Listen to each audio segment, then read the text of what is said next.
power motion picnic hour, sometimes with special guests. Say your name, special guest. Mystery nobody. This is the power motion picnic hour. Hello, everyone, and welcome to another edition of the Power Motion Picnic Hour. As always, I'm your host, Dave, and as always, alongside me is Trevor. Oh, Trevor, what's happening? How are you? I'm doing well, Dave. How are you? I'm good. All sorts of stuff going on, trying to keep things straight, trying to keep running. I keep running, just yeah. like the great Thin Lizzy song. Yeah. I don't know which one you're talking about. I'll come running back to you again. Yeah. I don't know. It's like running back. Running back. Yeah, great song. I think I have that on an early running playlist I made on Spotify that was not necessarily good running songs, but just songs with running in the title. Songs mentioning running. Yeah. Yeah.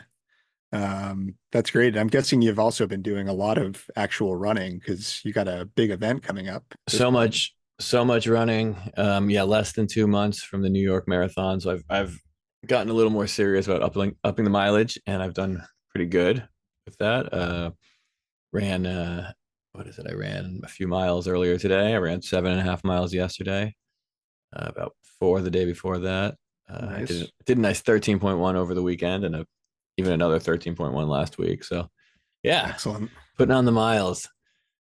That's great. How about you? Are you running any sympathy miles with me over there? I'm running some miles here and there where I can. I've still not been as consistent as I would like, but happy with the running I am doing.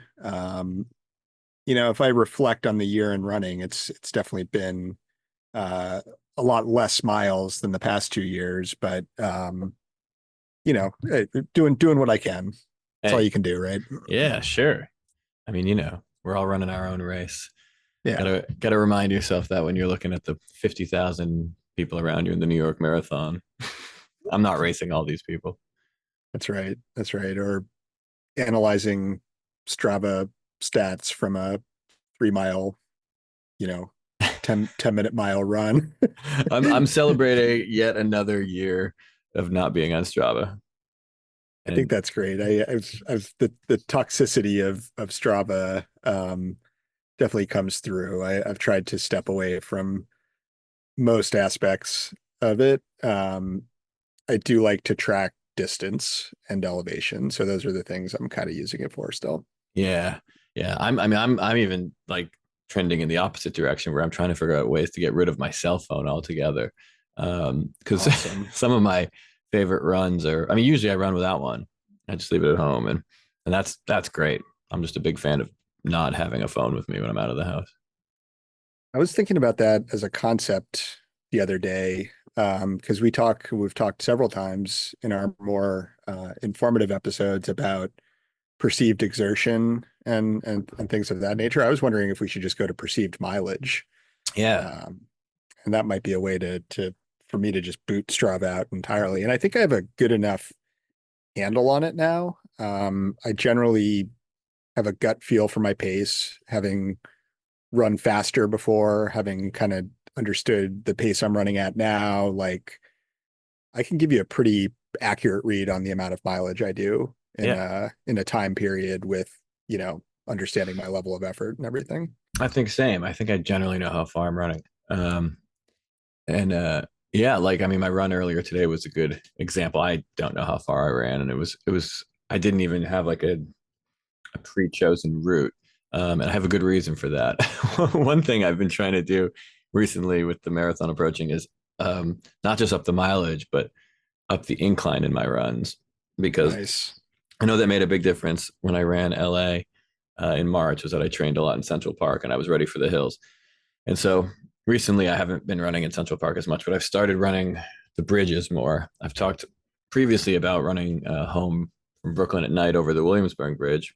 Mm-hmm. And then I've started doing the Manhattan Bridge more recently. And 2 days ago, I tried a very fun run that ended up being a very funny run where I ran over the Manhattan Bridge and then to the Brooklyn Bridge. Mm-hmm. And I don't know, I figured it was a weekday.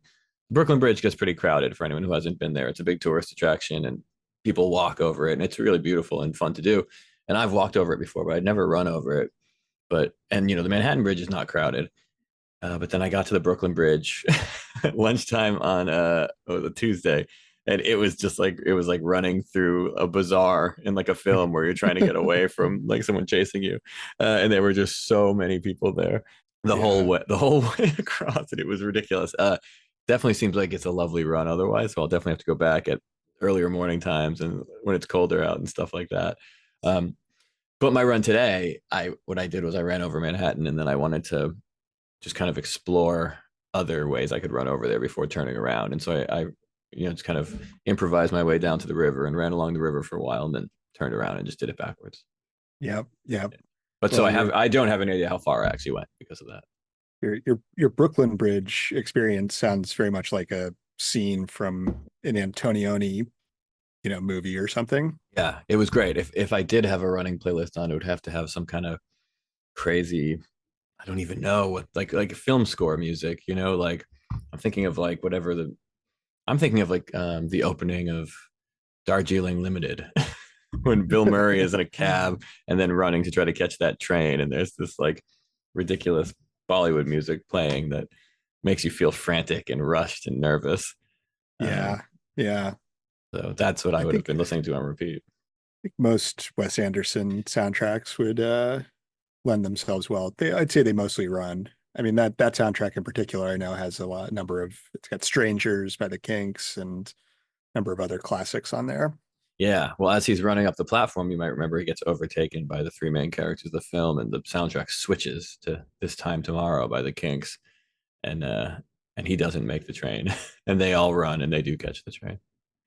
Very Kinks heavy soundtrack. You really can't go wrong there. No, I got to try running to that soundtrack. Actually, that would be a good soundtrack for depending how it's sequenced for a strides run, where you want to run fast during the Bollywood songs and slow during the Kinks songs.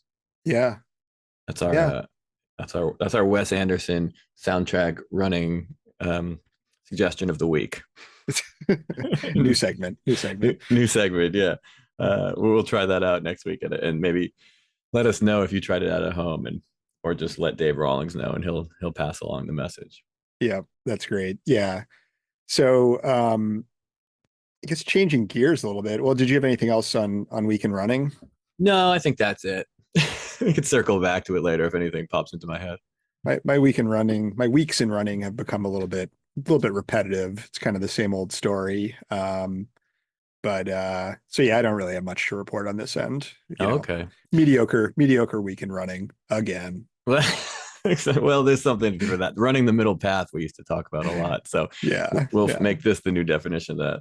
I guess I should just add that my 13.1 over the weekend was a lovely run from Chinatown over the Manhattan Bridge up to Prospect Park, and then like almost 2 laps of Prospect Park, and then heading back. And that was like a pretty awesome run with a lot of hills. So yeah. I will say I'm hopeful with young apprentices returning to their apprenticeships.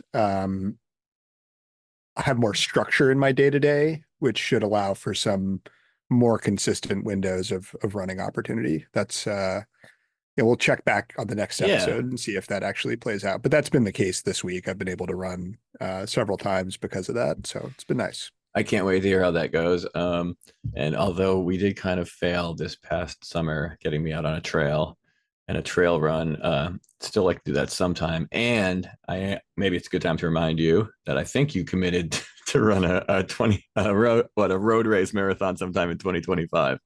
That's right. It was originally supposed to be early 2025. That might still be possible, but I'm definitely gonna have to work. It's a good motivation to build that base back up. Yeah. Which actually I've embraced that sort of rebuild of, I throw strides in here and there, but I'll start to build hill workouts in. But for the most part, just running slowly for whatever time I have. Just do it. Just racking up the volume. Yeah, just get the miles there. Then you're ready to train. Well, then maybe I'll just throw this out there. What I've been thinking is I've been thinking about maybe running the Austin Marathon in February. Ooh, okay. All just right. just considering it. And I said to myself and maybe to a couple other people out loud that I'll decide after running New York because it's only 3 months after New York. So I'd have to see how well I do recovering, how quick I'd basically have to start training right away in a couple of weeks. But I'd be coming from a pretty high mileage point, so it feels like that wouldn't be too hard to do. I think so. Yeah. In my mind, I was going to run an even lesser marathon, like, I don't know, Pittsburgh or something, or, I don't uh, I don't think Pittsburgh's lesser than Austin. I think it's pretty big. oh, is it? I don't know. Yeah, I think. Well, I don't. Yeah, I think that's kind of like a second, like a Los Angeles Philly level marathon kind of. Ah, okay. I think, Interesting. which I Well, would I I'm would open. I'm open. I would recommend as one of those. To me, like as much as I loved running Providence, it's just kind of too small of an event. Um, Yeah. Yeah. And you're trying to give me the experience that you love. You want to share this graciously with your co-host. And exactly, so I think I need to follow your lead a bit, just as I know you will on that eventual trail one exactly. day. I can't wait. I already almost know what shoes I'm getting. I think I'm getting the Solomon somethings.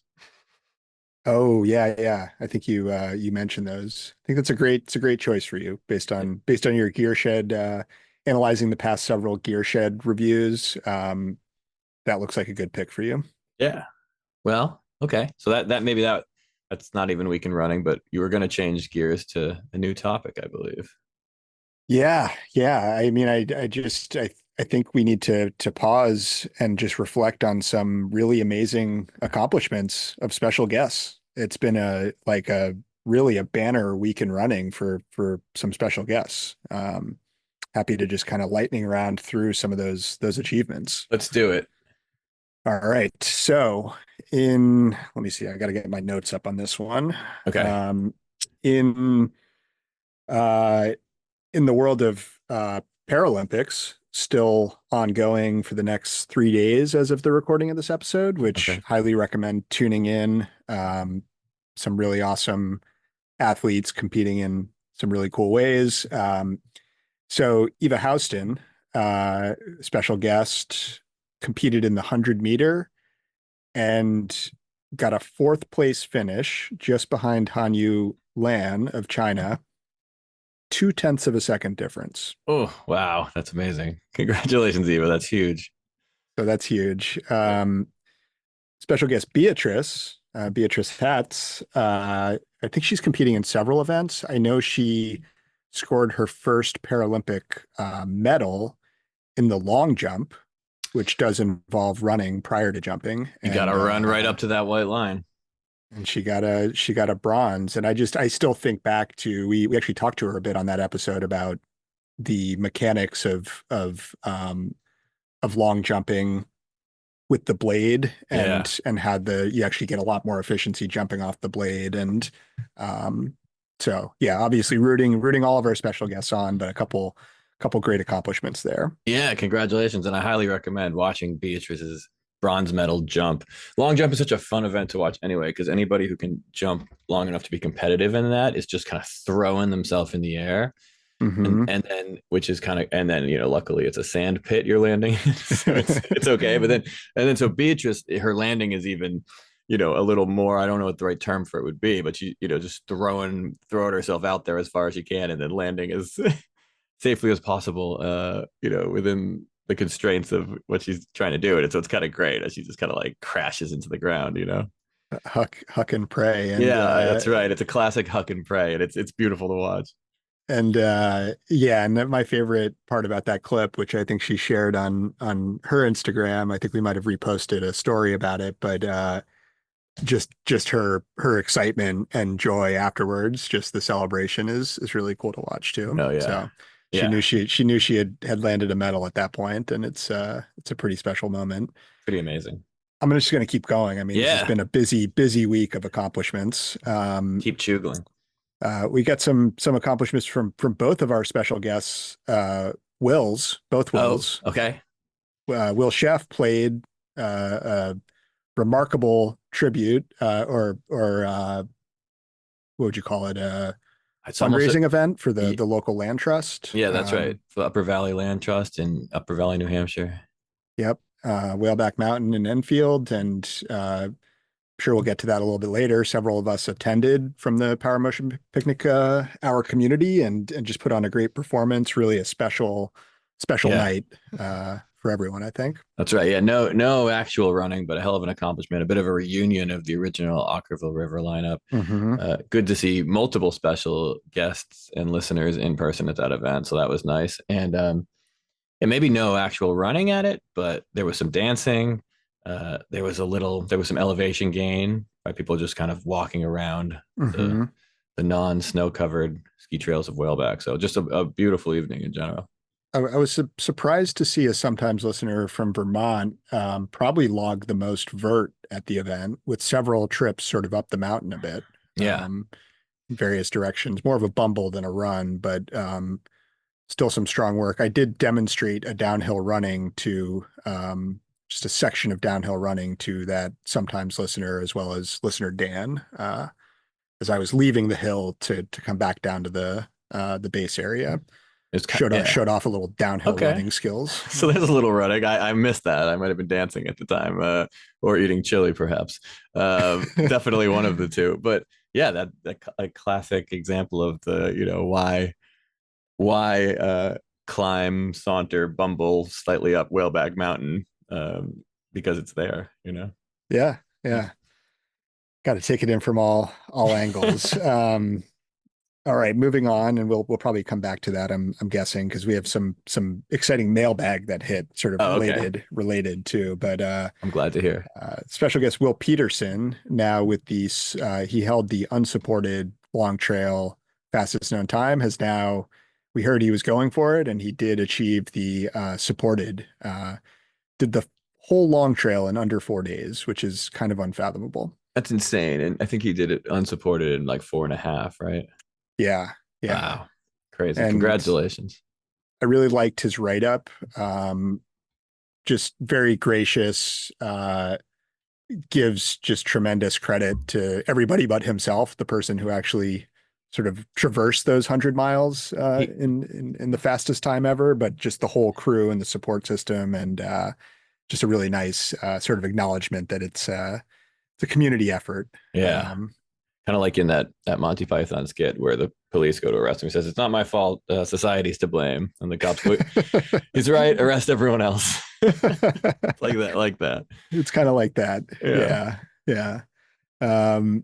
All right. And lastly, rounding it out, Katie Scheid with a course record at UTMB, probably the largest, most competitive ultra race in the world. That's amazing. Beating Courtney's time from just last year and logging her second 100-mile UTMB victory. So congrats, special guest Katie. Congrats, Katie. What a week for special guests. It's crazy. Just amazing. I mean, this is the great thing about this community is it just keeps giving. I'm glad you had that all ready to go, because I like to come on here so unprepared that I forget everything I should mention. So I could forget my own runs, even the one I did earlier today. So it's nice that somebody is following some sort of script. Yeah, I jot down a note here or there, notable things that I want to mention and sometimes do. Well, the system works. Yeah. I think maybe now we should transfer to a new segment and transfer from special guests to listeners. Yeah. And Yeah. in a new segment, we got our first response, right, ever to a request from the show, an outbound mailbag on air requesting a listener to write and record and submit a song. Yes. Several episodes back, we could probably, well, we're not going to be able to reference it unless you happen to know which one it is, but I don't. several episodes ago, we did sort of give that challenge at the end to listener Dan, who is a frequent mailbag contributor, winner of last year's community mile in the heavily contested running division, as everyone knows, but also a frequent contributor to the mailbag, mostly talking about various things sort of about or adjacent to regional stoner rock. Yeah. And I know he's a prolific musician and songwriter, and so seemed like a good challenge that he would be able to take on. And boy, did he ever. He did. Yeah. He heard the call and he wrote. It's a tribute to the Power Motion Picnic Hour. It's some writing, some cover of the theme song of the show included, although it really feels like 75% writing and 25% tribute / cover. But it's pretty amazing. And I think I'll probably play some clips of it right here.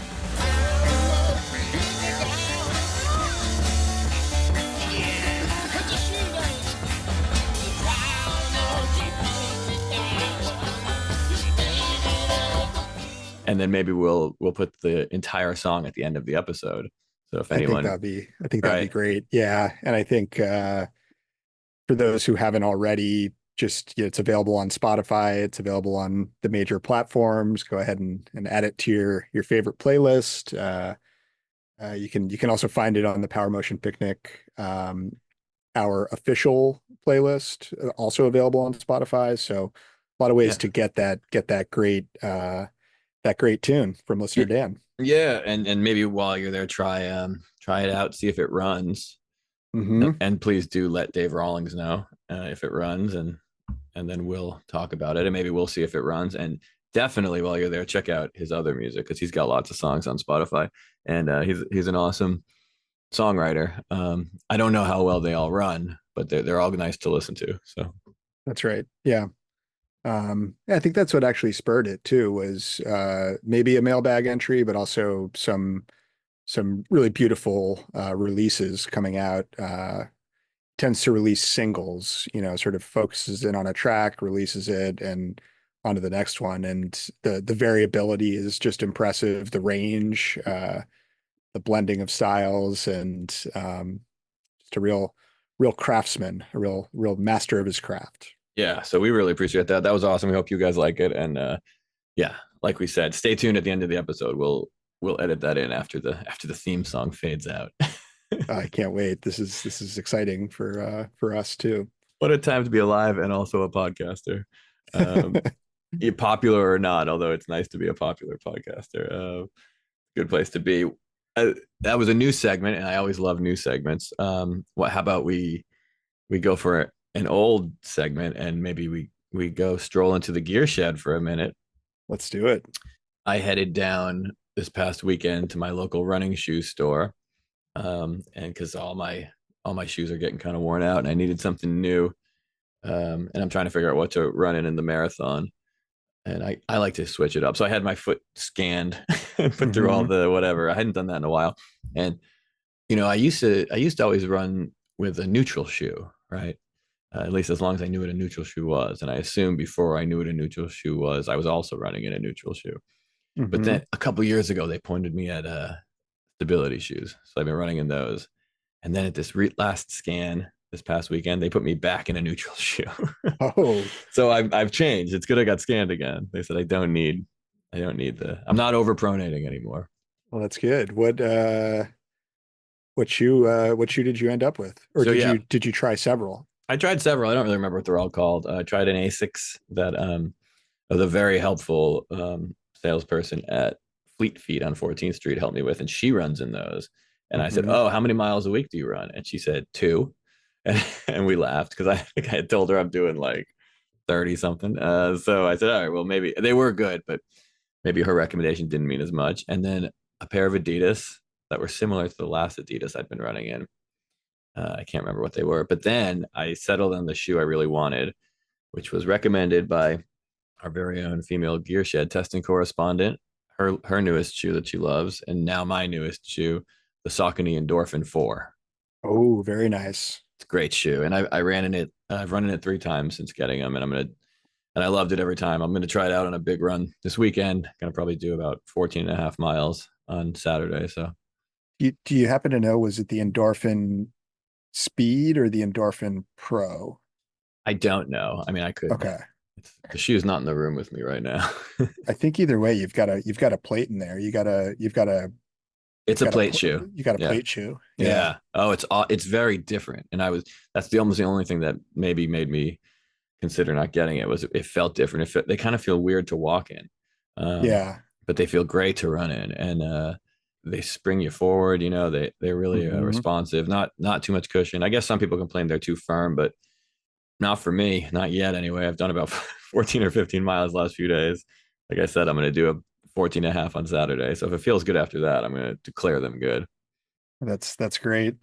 I've one sort of other downside to fewer miles this year, aside from just, not doing this thing that I love quite as much, is I haven't been able to justify new shoe purchases for a while. Right.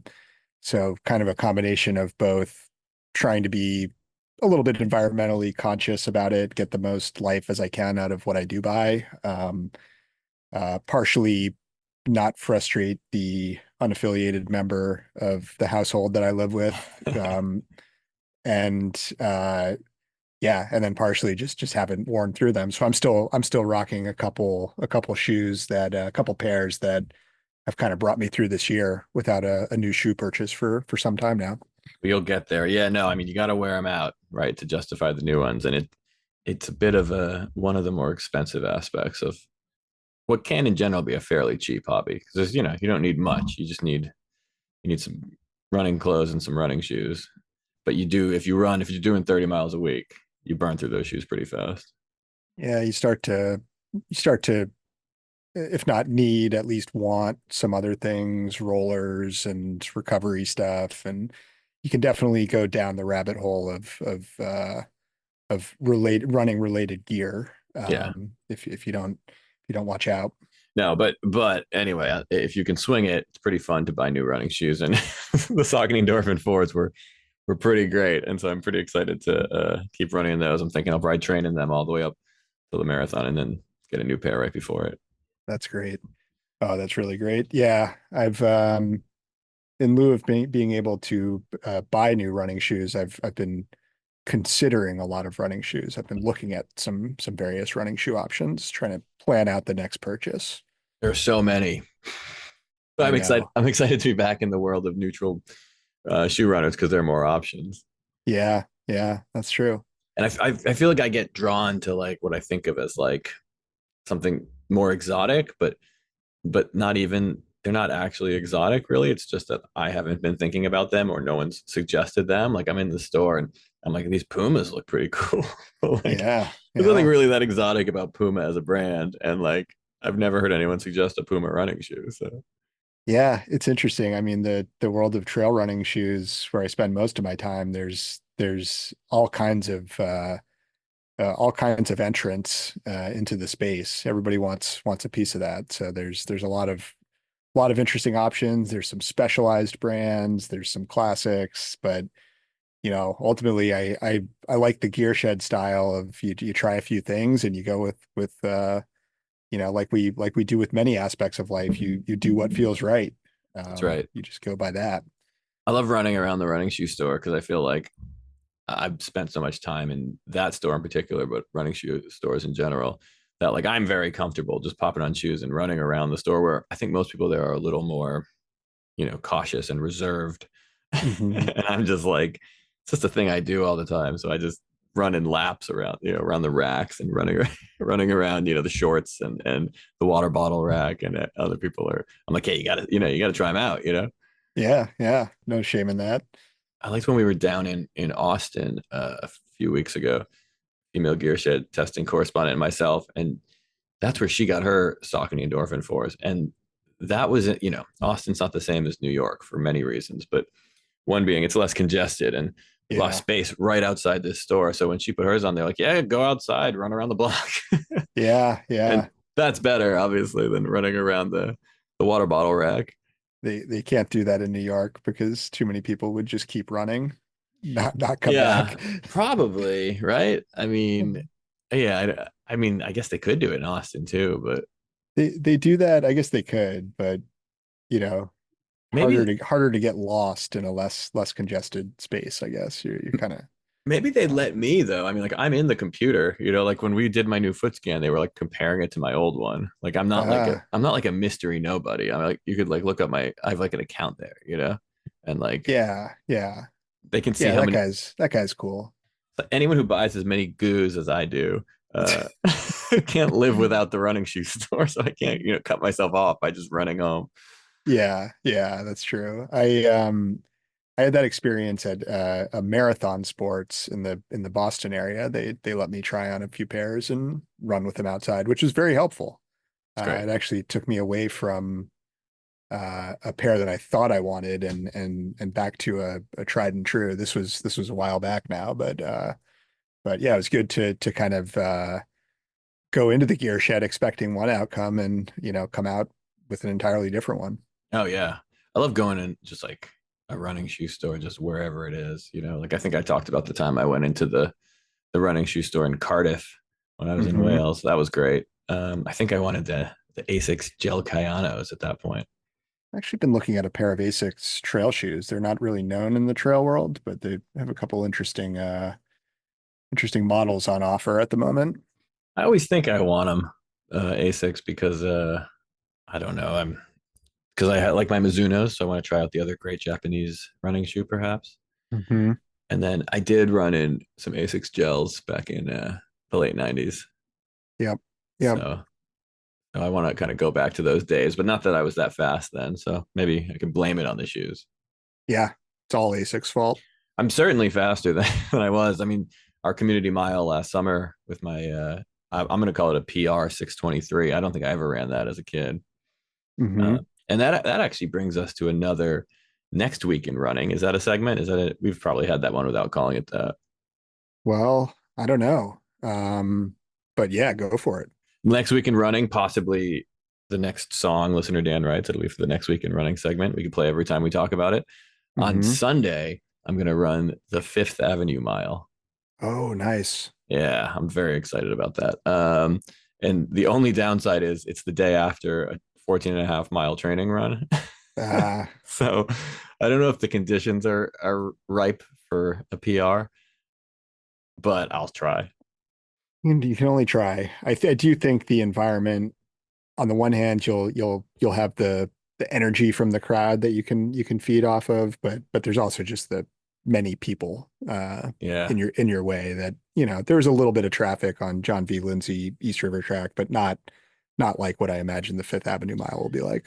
No, and I think like the way the corrals are set up, I don't think they're going to have us separated purely by pace, which is unfortunate because I Hmm. believe my corral is 40 through 49-year-old men who run a sub 830. And so I'm looking to be far sub 830. Hmm. So who knows? It seems that just sounds crazy. Like it's going to be just a total mess at the beginning of people running different speeds. Yeah. Maybe they'll line you up. Maybe there's subdivisions in between that in within the corral that I haven't seen where you stand around with your projected pace, hopefully. You just kind of wedge your way up to the front. Yeah. And then I can try to, let's see what. So 623, I can go to 615 and try to keep up with the people who, line up there. Yeah, yeah, I think it's a good strategy. I think that actually could make you run faster if you're trying to keep pace. Not have to pass many people, but more try to catch up to people. That might be a really good strategy. I'm gonna try. I don't, I have my PR from running with you, and I don't think I could run as fast without having you right behind me, and just and the terror of just trying to go fast enough that you can't catch me, but knowing that you probably will, and then having you pass me 150 meters out, which then gives me something to kick for, which is to try to catch back up while you as you're kicking. I don't know if I could PR without that like exact scenario.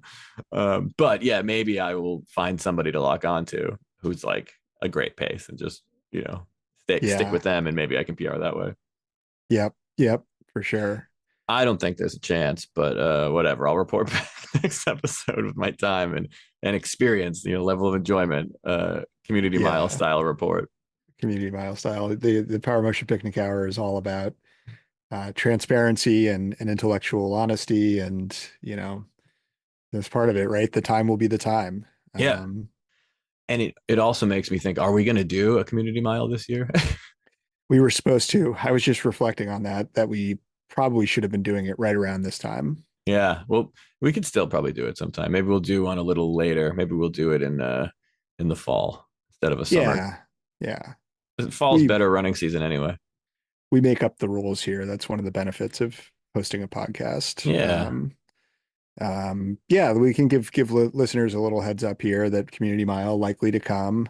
I think we did get buy-in uh, from Will Peterson that he might participate in the uphill mile with me. Oh, cool. We'll see. I don't know. I'll probably just go back to the John Lindsay track, or maybe I'll branch out and go to the Williamsburg track, the McCarran Park track at the Williamsburg Greenpoint border. You could also do, I mean, you could do whatever you want. You could run the river. It's true. Could map a mile at the river. Yep. Wonder what popular runner Jim Pergolesi is going to do. It's going to be fast. It's going to be fast. Going to involve visual hallucination, and it's going to be fast. That's Yeah. all I know. He's going to run as fast as an owl. Yeah. I don't know. I don't know if they're known for sprinting. I guess they sprint at that mouse running across the field when they come swooping out of a tree. That's pretty fast. Oh yeah, owls go pretty fast. I think yeah. I think they go quite fast. Okay, but he's going to be fast as an owl that may or may not exist. Yeah. And I know we also have we've got some special guests in the pipeline. I know that listeners are always anxious to know. Well, we never really reveal who is coming up next, but just that there will indeed be others joining the conversation. And since we didn't call that out up front, in case you're wondering now, as we reach the end of the episode, there's no special guest this week, but hopefully soon. And also, until next time.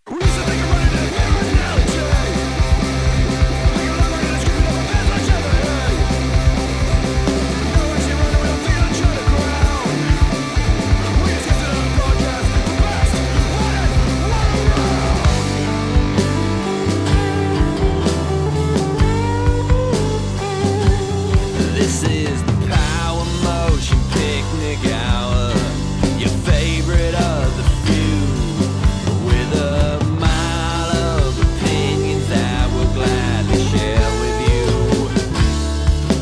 This is the Power Motion Picnic Hour, you deserve nothing less. The Power Motion Picnic Hour, sometimes with special guests. Say your name, special guest. I have like an account there. This is the Power Motion Picnic Hour. And I was wondering if listener Dan would perhaps be interested in writing a Power Motion Picnic Hour related song. I'd be honored to have a Power Motion Picnic song by listener Dan. And it's like bump, bump, bump, bump. It's just that little bump, bump, bump, bump. It was just like bump, bump, bump, bump. I have bad rhythm, not a drummer. This isn't just for kids racing from tree to tree in Central Park. How long is the season of the Power Motion Picnic Hour? That's a mountain that could almost be in Massachusetts.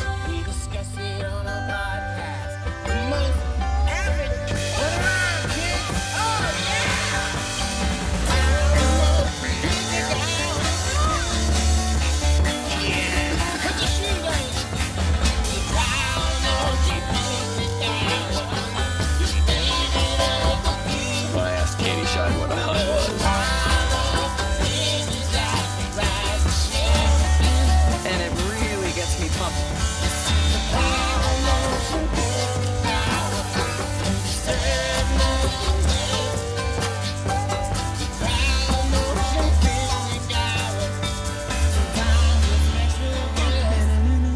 Please say your name. Special guest.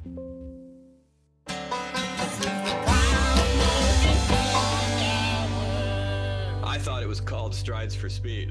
And I